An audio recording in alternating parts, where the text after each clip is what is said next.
आज देखेंगे हम लोग क्लास 7वीं की पुस्तक जो कि इतिहास की पुस्तक है, हिस्ट्री की पुस्तक है।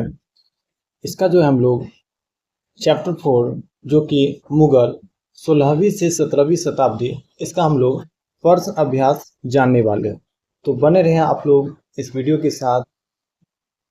तो आगे हम लोग बढ़ते हैं। तो देख सकते हैं इस चैप्टर को, जो कि आप लोग उम्मीद करते हैं बढ़िया तरीके से पढ़ लिए होंगे। इससे पहले की जो वीडियो है चैप्टर 1 से चैप्टर 3 तक, इसका क्वेश्चन आंसर जो है यूट्यूब पे उपलब्ध है, जो कि आप लोग देख सकते हैं YS विद्या पे। तो यहाँ से जो है प्रश्न अभ्यास शुरू होता है। और यहाँ पे देखिए आप लोग को क्वेश्चन देखिएगा। पहला टाइप का जो प्रश्न है, सही जोड़े बनाए। सही जोड़े बनाए। तो चलिए हम लोग जो है इसका सही जोड़े बनाते हैं। क्लास 7वीं की इतिहास की पुस्तक जो कि अध्याय 4 मुगल 16वीं से 17वीं शताब्दी, इसी का हम लोग जो है प्रश्न अभ्यास कर रहे हैं। और इसमें जो पहला प्रकार का प्रश्न जो है सही जोड़े बना। तो चलिए उसी का जो है यहाँ पे सही जोड़े जो है इसका मिलान किया गया है, जो कि प्रश्न जैसा कि कह रहा है सही जोड़े बना। तो देखिए यहाँ पे जो है वहाँ पे अलग अलग जोड़े दिए गए थे, उनको जो है सही मिलान करना था। देखिए आप लोग को जो है मनसब को जो है पद में मिलाना है। मनसब को किसमें मिलाना है? पद में। वहीं जो है मारवाड़ को जो है राठौर राजपूत में मिलाना है।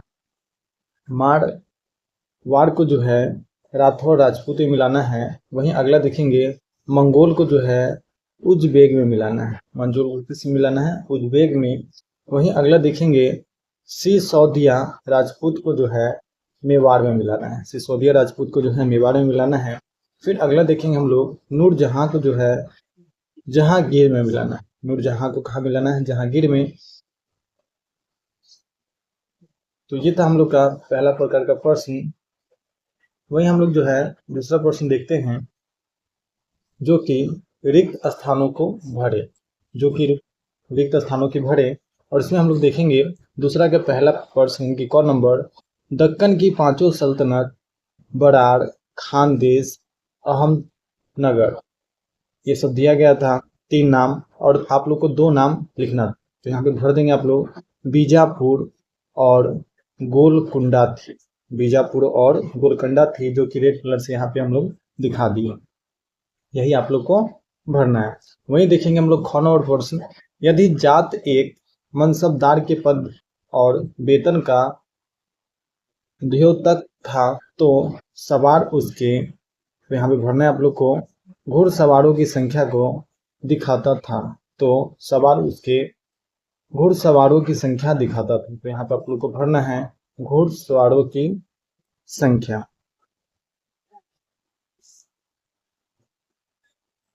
वहीं हम लोग जो है ग नंबर प्रश्न देखते हैं। तो ग नंबर प्रश्न देखेंगे, अकबर के दोस्त और सलाहकार अब्दुल फजल ने उसकी, और यहाँ पे खाली जगह था, के विचारों को पढ़ने में मदद की। तो सुलह ए कुल की नीति, यहाँ पे हम लोग क्या भरेंगे? सुलह ए कुल की नीति भर लेंगे। तो यहाँ से 2 नंबर दूसरा टाइप का प्रश्न जो है खत्म हो गया, फिल इन द ब्लैंक्स वाला। अब जो है क्वेश्चन आंसर की बारी। और यहाँ पे जो है तीसरा प्रश्न आप लोग देखेंगे।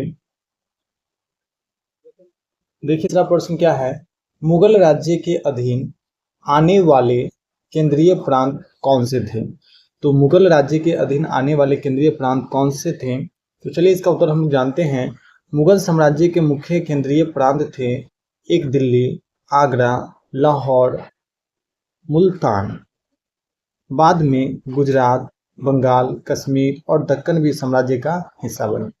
तो आप लोग को क्या भरना है? कौन कौन से केंद्रीय प्रांत थे? तो दिल्ली, आगरा, लाहौर, मुल्तान, ये सब जो थे मुगल राज्य के अधीन आने वाले केंद्रीय प्रांत थे। और बाद में आप लोग भरेंगे गुजरात, बंगाल, कश्मीर और दक्कन भी साम्राज्य का हिस्सा बने। तो ये था तीसरा प्रश्न। अब देखें चौथा प्रश्न। तो चलिए देखते हैं हम लोग चौथा प्रश्न। देखिए चौथा प्रश्न क्या है, मनसबदार और जागीर में क्या संबंध था? तो चलिए इसका उत्तर हम लोग जानते हैं। मनसबदार को उसके पद के अनुसार वेतन और घुड़सवार रखने की जिम्मेदारी दी जाती थी। तो मनसबदार को उसके पद के अनुसार वेतन और घुड़सवार रखने की जिम्मेदारी दी जाती थी। इसके लिए उसे जागीर दी जाती थी। इसके लिए उसे क्या दी जाती थी? जागीर। और इस जागीर से वसूले गए लगान से ही मनसबदार अपने सैनिक और खर्च को पूरा करता था। और इस जागीर से वसूले गए लगान से ही मनसबदार अपने सैनिकों का जो है खर्च पूरा करती थी, पूरा करती थी। तो ये था मनसबदार और जागीर में संबंध। वहीं जो है हम लोग अगला प्रश्न देखेंगे, प्रश्न संख्या 5 आप लोग देखेंगे। यहाँ से देखिए प्रश्न संख्या 5 क्या है? मुगल प्रशासन में जमींदार की क्या भूमिका थी? मुगल सम्राट प्रशासन में जो है जमींदार की क्या भूमिका थी? तो इसका उत्तर जानेंगे हम लोग। जमींदार किसान से लगान वसूल कर राज्य को देते थे। जितने भी जमींदार थे उनके पास ज्यादा जमीनें थी, और जो भूमिहीन किसान होते थे उनको भूमि देके उनके बदले में कर वसूलते थे, या फिर जो व्यवस्था लगाई गई थी कर वसूलने की, उसके तहत जो है जमींदार क्या करते थे? किसानों से कर वसूल करते थे। वहीं वे गांवों और इलाकों में शांति बनाए रखने तथा प्रशासन में मदद करते थे। ये जमींदार कभी कभी वे विद्रोह भी कर बैठते थे, कभी कभी ये जो है विद्रोह भी कर बैठते थे, ये जो जमींदार, इनकी यही भूमिका थी। है 6वां प्रश्न देखेंगे। 6ठा प्रश्न, शासन प्रशासन संबंधी अकबर के विचार के निर्माण में धार्मिक विद्वानों से होने वाली चर्चाएं कितनी महत्वपूर्ण थी? तो शासन प्रशासन संबंधित अकबर के विचारों के निर्माण में धार्मिक विद्वानों से होने वाली चर्चाएं कितनी महत्वपूर्ण थी? तो चलिए जानते हैं हम लोग कितनी ये महत्वपूर्ण थी। उत्तर जानेंगे इसका। अकबर ने इबादत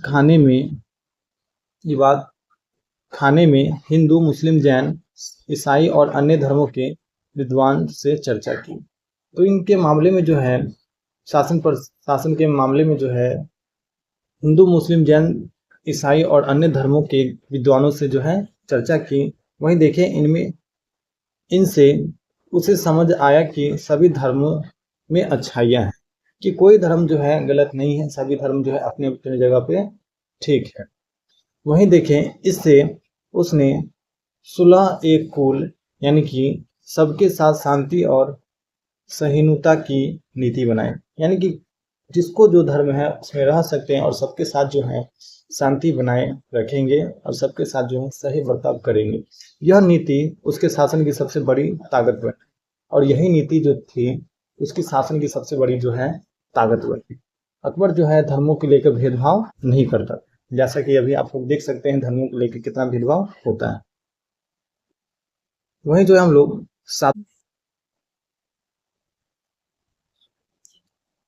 तो 7वां और प्रश्न देखेंगे आप लोग। मुगलों ने खुद को मंगोल की अपेक्षा तैमूर के वंशज होने पर क्या बल दिया? तो मुगलों ने खुद को मंगोल की अपेक्षा तैमूर के वंशज होने पर क्या बल दिया? तो उत्तर इसका जानेंगे। मुगलों का नाम विनाश और आतंक से जुड़ा था। जो मुगल थे उनका नाम जो है विनाश और आतंक से जुड़ा था, इसलिए लोग उनसे घृणा करते थे। अब देखिए जो विनाश और आतंक का माहौल फैलाएगा, देश में जो है दंगा करवाएगा, सभी के साथ समान व्यवहार नहीं करेगा, उससे तो लोग घृणा करेंगे ही, नफरत करेंगे। जबकि तैमूर को एक महान और सम्मानित शासक माना जाता था। जबकि तैमूर जो थे एक महान शासक और सम्मानित शासक माना जाता था इनको, इसलिए मुगल खुद को तैमूर का वंशज बताकर अपनी शाही हैसियत और वैधता जताना चाहते थे। और ये जो है तैमूर का नाम लेके वंशज बता के जो है शाही हैसियत, जो कि होता है शाही हैसियत और वैधता जताना चाहते थे। तो 7 का उत्तर आप लोग यहाँ से लिख लेंगे। 8वां प्रश्न जानेंगे। तो देखिए 8वां प्रश्न क्या है? भू राजस्व से प्राप्त होने वाली आय मुगल साम्राज्य के स्थायित्व के लिए कहाँ तक जरूरी थी? चलिए इसका उत्तर जानते हैं। देखिए भू राजस्व कहने का मतलब कृषि से मिलने वाला कर को जो बोला जाता था भू राजस्व, जिसको लगान भी बोलते हैं, मुगल साम्राज्य की आय का सबसे बड़ा स्रोत है। देखिए अभी भी जो है सबसे ज्यादा पैसा जो आता है वो प्राथमिक क्षेत्र से ही आते हैं, यानी कि कृषि क्षेत्र से ही आते हैं। इसी से शाही खर्च, सेना का रख रखाव और प्रशासन चलता था, और कृषि से ही जो टैक्स आता था, कर आता था, लगान आता था, उससे ही शाही जितने भी खर्च होते थे, खान पान, सेना का रख रखाव और प्रशासन चलता। अगर यह आय न होती तो साम्राज्य स्थिर और शक्तिशाली नहीं रह पाती। अगर यह आय नहीं आती तो यह साम्राज्य जो है नहीं चल पाती, यह स्थिर हो जाती और शक्तिशाली भी नहीं रह पाते। इसलिए भू राजस्व मुगल साम्राज्य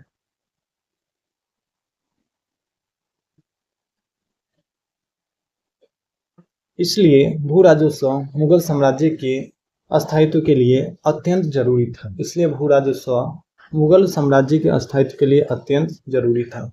तो ये था 8वां प्रश्न, जिसका उत्तर आप लोग देख लिए। अब जो है हम लोग 9वां प्रश्न देखते हैं। चलिए देखते हैं हम लोग 9वां प्रश्न।